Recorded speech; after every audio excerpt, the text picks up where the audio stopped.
यंदाची नागपंचमी खास आहे. 17 ऑगस्टला नागपंचमी सोबत पहिला श्रावणी सोमवारही आहे. या दिवशी ही पूजा आणि हे उपाय आवर्जून करा. सकाळी स्नान करून स्वच्छ वस्त्र परिधान करा. सर्वप्रथम भगवान शिवाला जल अर्पण करा. बेलपत्र आणि फुलं वाहा.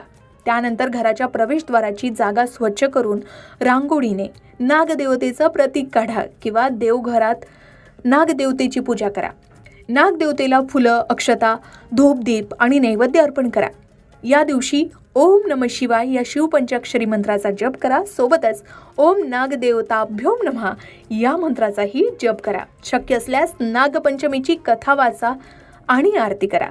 राहू केतू किंवा कालसर्प दोषासाठी धार्मिक श्रद्धेनुसार शिवपूजा, महामृत्युंजय मंत्राचा जप आणि नागदेवतेचं पूजन या दिवशी करणं विशेष फलदायी मानलं जातं. आणि हो, या दिवशी जमीन खोदणं, नांगरणं, झाडे तोडणं